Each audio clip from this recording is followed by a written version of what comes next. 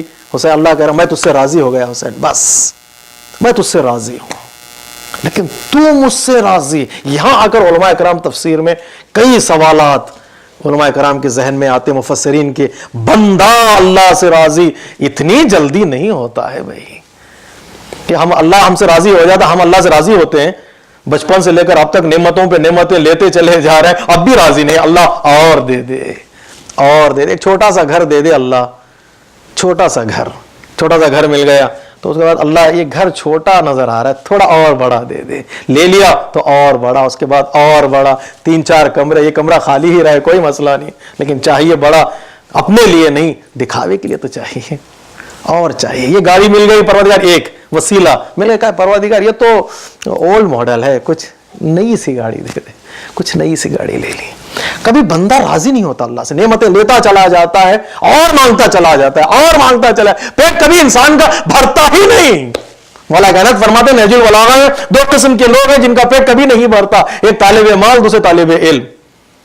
نہ پیسے والا پیسہ کما کر تھکتا ہے، نہ طالب اسٹوڈنٹ علم حاصل کر کے تھکتا ہے. اگر اسٹوڈنٹ تھک جائے، ترقی نہ ہو، مالدار تھک جائے تو پھر دنیا میں تجارت کا بیڑا غرق ہو جائے.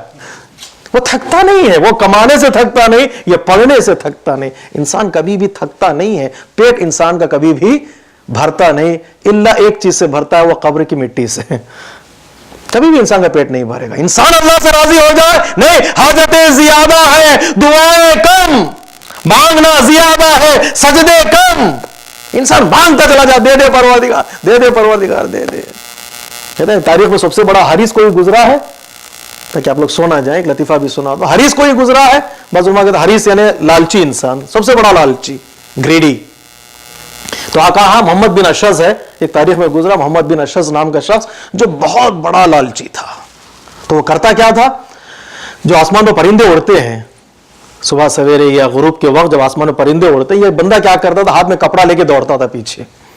تو اس سے لوگ پوچھتے دوست وغیرہ کہاں جا رہا ہو، کہا پرندوں کے نیچے نیچے جا رہا ہوں. کہا کیوں، اگر وہ انڈا دیں گے تو زمین پر نہ گرے، وہ اس کپڑے میں گرے جو میں کپڑا لے کے جا رہا ہوں. تاریخ میں کہتے ہیں یہ سب سے بڑا حریص انسان ہے، سب سے بڑا لالچی گزرا ہے انسان کہ جو کپڑا لے کر پرندوں کے نیچے دوڑتا تھا، وہ انڈا دے تو زمین پر نہ گرے، میرے کپڑے میں گرے. محمد بن اشعث سے پوچھا گیا کیا تجھ سے بھی بڑا کوئی حریص تو نے دیکھا ہے؟ اس نے کہا ہاں، مجھ سے بھی بڑا لالچ میرا دوست نکلا. کہا وہ کیسے؟ کہا میں کپڑا لے کر دوڑتا رہا گھنٹوں، مجھے کچھ بھی نہیں ملا. جب میں تھکا ہارا گھر پہنچا تو کسی نے دخل باب کیا تو میں نے دروازے کو کھولا. کہا کون؟ کہا میرا تیرا دوست ہوں. کہا کس لیے آئے ہو؟ کہ تجھے جو انڈے ملے ہیں اس میں سے ایک انڈا مجھے دے دینا. تجھے جتنے انڈے ملے اس میں سے ایک مجھے دے دینا. محمد بن اشعث کہتا مجھ سے بھی حریص میرا دوست نکلا. یعنی خیالات میں بھی انسان کچھ مانگنے کی کوشش کرتا ہے، اللہ سے جلدی انسان راضی نہیں ہوتا ہے. بہت مشکل ہے اللہ سے راضی ہو جائے. لیکن پروردگار قرآن مجید میں 2 انسان ایسے ہیں جن کے لیے پروردگار کہتا ہے یہ راضی ہو گئے. ایک رسول اسلام کا وجود اور دوسرے امام حسین کا وجود. رسول اسلام کو اللہ نے کیا دے دیا کہ سورہ ضحیٰ میں پروردگار کہتا ہے وَلَسَوْفَ يُعْطِيكَ رَبُّكَ فَتَرْضَىٰ، تم بہت جلد راضی ہو جاؤ گے اے رسول، میں تمہیں ایسی نعمت دوں گا کہ تم بہت جلد راضی ہو جاؤ گے. دوسرے امام حسین کا وجود ہے کہ پروردگار کہتا ہے حسین میں تمہیں ایسی نعمت عطا کروں گا تم مجھ سے راضی ہو جائے گے. اللہ نے رسول کو کیا دیا، اللہ نے حسین کو کیا دیا؟ اللہ نے رسول کو عطا کیا وجود فاطمہ، اللہ نے حسین کو عطا کیا سلسلہ امامت. میں نے اتنی آسانی سے کہہ دیا فضائل کا جملہ. کہ وَلَا سَوْفَ يُعْطِيكَ رَبُّكَ فَتَرْضَىٰ، بہت جلد ہم عطا کریں گے ایسی نعمت جن کو پانے کے بعد تم راضی ہو جاؤ گے۔ پروردگار کیا دے رہا ہے تو رسول کو آواز قدرت آئے، اِنَّا أَعْطَيْنَاكَ الْكَوْثَرَ، ہم تمہیں کوثر عطا کر رہے ہیں۔ اے رسول یہ کوثر اگر تمہیں مل گیا تم راضی ہو جاؤ گے۔ رضایت کی دلیل کیا ہے؟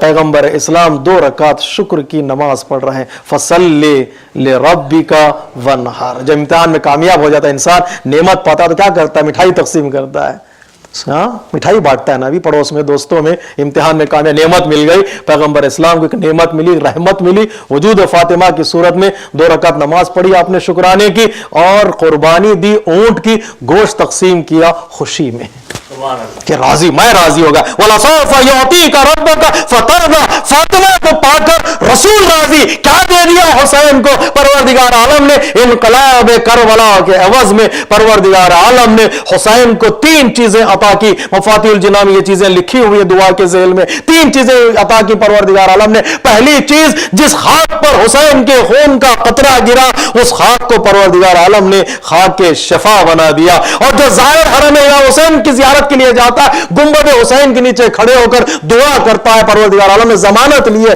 کہ میں اس دعا کو رد نہیں کرتا۔ اور تیسری چیز، امام کی نسل میں اب امامت کا سلسلہ چلے گا، 9 امام پیدا ہوں گے تو وہ حسین کی نسل سے ہوں گے۔ بآواز بلند نعرہ سلوات، اللہم صلی علی محمد۔ کیا دیا حسین کو اللہ نے؟ بچوں کے لیے کتنی انسان دعائیں، حضرت ابراہیم نے کیا دعا کی تھی؟ پھر حضرت ابراہیم یاد آ گئے جی، حضرت ابراہیم نے کیا دعا کی تھی؟ پروردگار عالم نے کہا میں تمہیں ایمان بنا رہا ہوں، ایمان بنا رہا ہوں، جاؤ تم انی جاعلک للناس سے ایمان بنا رہا ہے پروردگار حضرت ابراہیم کو۔ فوراً حضرت ابراہیم نے کیا کہا؟ پروردگار میرے بچے، بہترین ماں باپ وہ جب کوئی چیز ان کو مل رہی ہو تو اپنے بچوں کا بھی خیال کریں۔ ہمارے بچے کیا ہوگے؟ اگر ماں کے آغوش میں ایک بچہ ہوتا ہے تبرک تقسیم کرتے، ہمارے یہاں تبرک تقسیم کرتے تھے مجلسوں میں پہلے، آج تو ماشاءاللہ فراوانی ہے تبرک کی، کم ہوتا تھا تو بچوں کو تقسیم کرتے۔ اگر ماں کی آغوش میں ایک چھوٹا سا بچہ ہوتا تو ماں اشارہ کرے گی میرا بیٹا، میری بیٹی، یہ میرا بچہ، یہ بھی تو تبرک سے محروم نہ ہو جائے۔ حضرت ابراہیم کو پروردگار عالم نے کہا یہ امامت لے لو، حضرت ابراہیم نے کہا میرے بیٹے، میرے بچے، تو فوراً حضرت ابراہیم نے کہا پروردگار وَمِن ذُرِّيَّتِي، میرے بچوں میں بھی امامت کی چلے گی کہ نہیں چلے گی؟ آواز قدرت آئی، چلے گی۔ لا ینال عہدی الظالمین، ظالم کوئی حکومت نہیں ملے گی، یہ مقام ظلم کرنے والوں کو یہ مقام نہیں ملے گا، یہ مقام ملے گا اس کو جو عدالت پسند ہو۔ دعا کر رہے ہیں حضرت ابراہیم کہ میرے بچوں کے لیے بھی امامت کا سلسلہ جاری رہے۔ حسین کی قربانیوں کے بدلے پروردگار کہہ رہا ہے اے حسین تیری نسل میں امامت کا سلسلہ جاری رہے گا۔ آج پردہ غیب میں ایک فرزند حسین ہے جو سینہ ٹھوک کر کہہ رہا ہے میری رگوں میں حسین کا خون ہے۔ باقی ہے نسل آج تک۔ کس نے عطا کیا یہ مقام؟ اللہ تبارک و تعالیٰ نے۔ حسین نے کہا قبل تو پروردگار میں راضی ہوں کہ ایسا بندہ راضی ہو جائے۔ حسین کہہ رہے ہیں دشت کربلا میں تو میری قربانیوں سے راضی، میں تیری عطا پر راضی۔ لیکن اس امامت کو بچایا زینب نے۔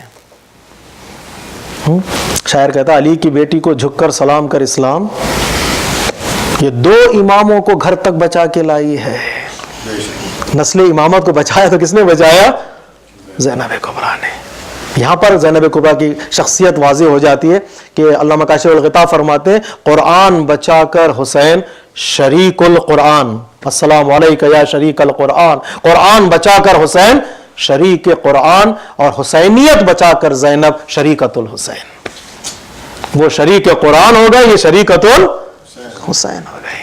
ملا مقام حسین کو عطا پروردگار کہ حسین راضی ہو گئے، نسل میں امامت چلے گی تو قیامت تک حسین کا ایک بیٹا باقی رہے گا جو وارث کربلا، وارث انقلاب کربلا، منتقم خون شہدائے کربلا، مومنین کو عزت عطا کرنے والا، منافقین اور کافرین کو ذلت عطا کرنے والا، وہ ہے پردہ غیب میں فخر کے ساتھ کہہ رہا ہے کہ میں حسین کا بیٹا ہوں، میری رگوں میں حسین کا خون ہے۔